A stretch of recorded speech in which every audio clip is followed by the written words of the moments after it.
Hello everyone, welcome to Part 4 US Residency Training and Beyond. In this video, we will discuss about qualities of a resident.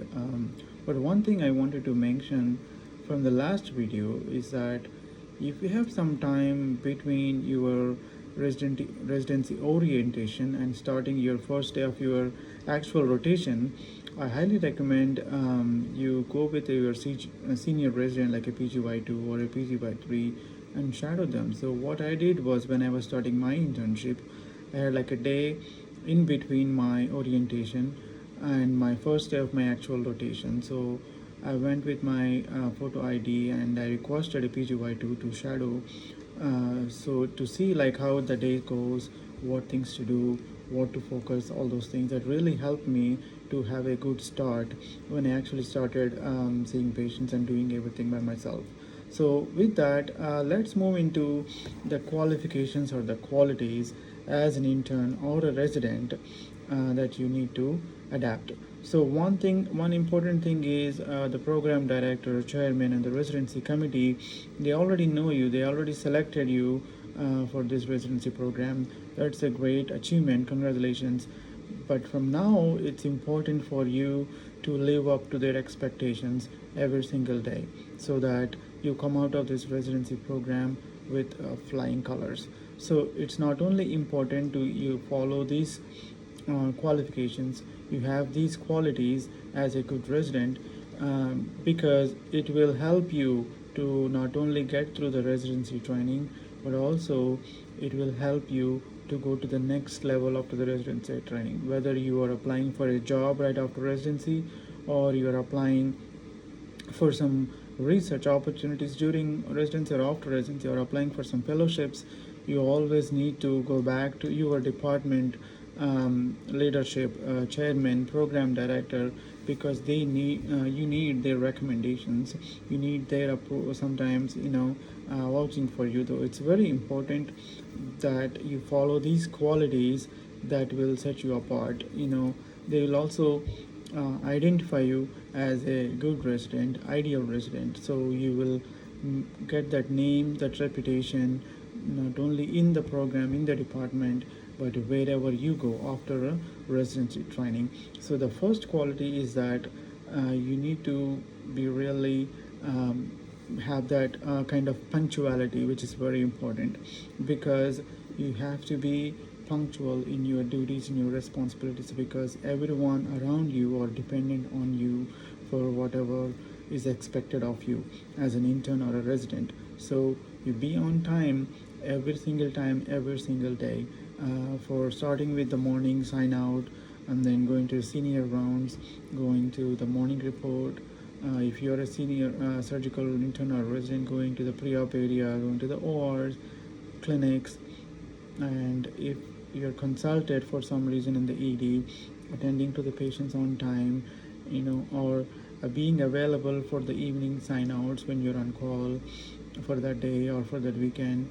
So each and every time when you present yourself, on time, everyone who is expecting you, they will notice you. That goes a very long way, because your co-residents will notice you, your chief residents, your attending physicians. They will all appreciate that you're always on time, and that will really go a long way in your residency training, after residency training.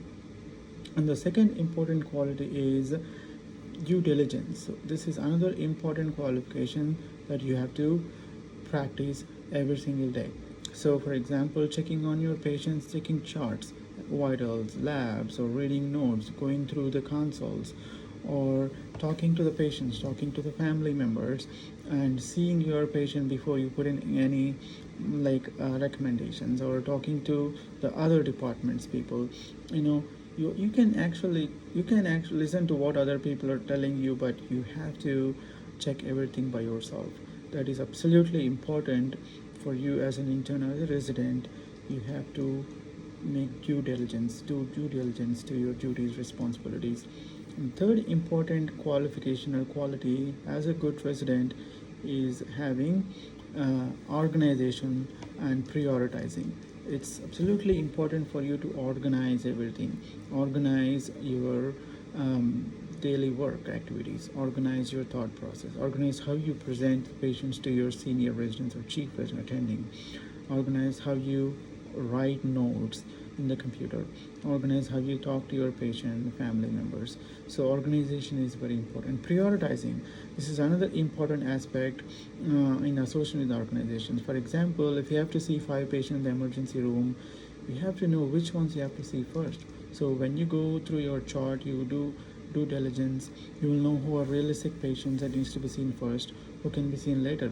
In the same way, if you got 10 calls from the floor, which ones you need to attend to first, which one you need to attend to later.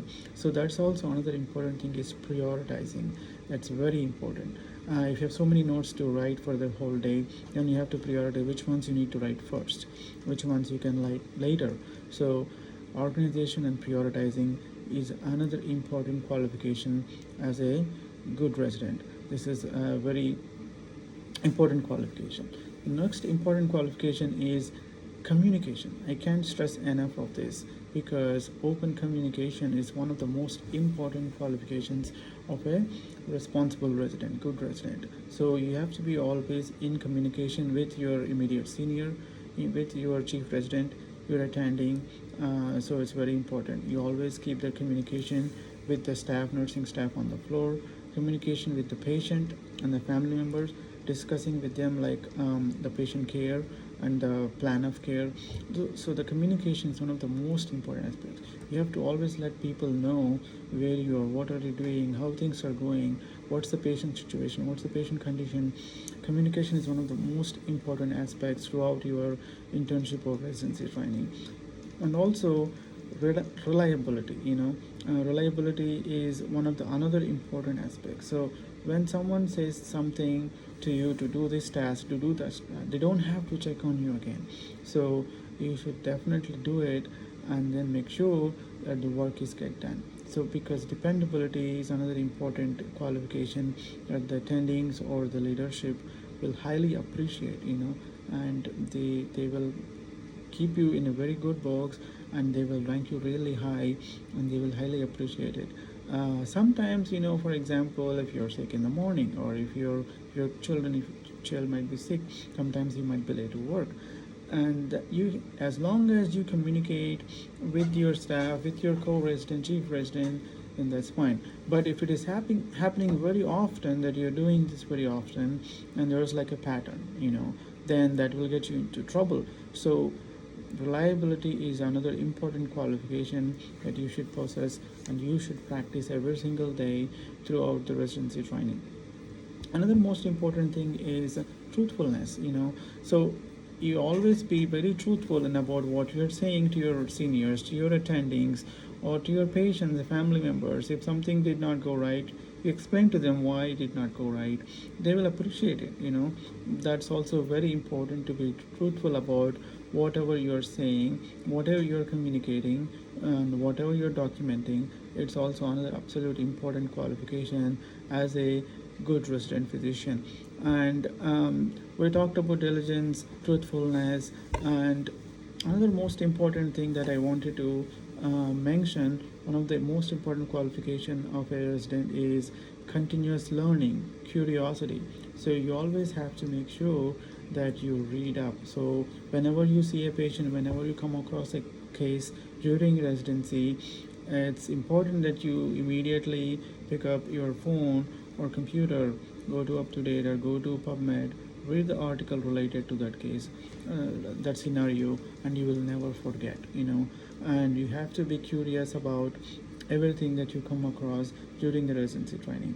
And also continuous learning involves attending didactics, making sure that you start reading every single day. Maybe as soon as you finish your work in the evening, transfer the pager, set aside like a 1 hour time to read the articles or read the books. That's the only way you can learn, assimilate all that information throughout the residency training.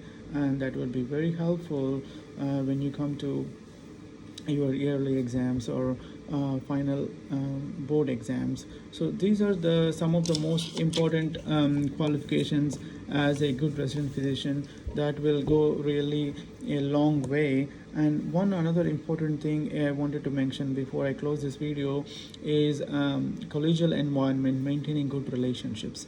This is another important topic. So you must maintain that good relationship with your seniors, with your co-resident, with your attending physicians, with the nursing staff, with all the allied health workers or staff, because that goes really a long way. They will really appreciate you. They know that so and so doctor is really good, and that will really help you to get through the residency program and beyond. So with this, I'm going to end this video. In the next video, we will talk about another important topic, which is resident evaluation. Okay, thank you, and have a wonderful day.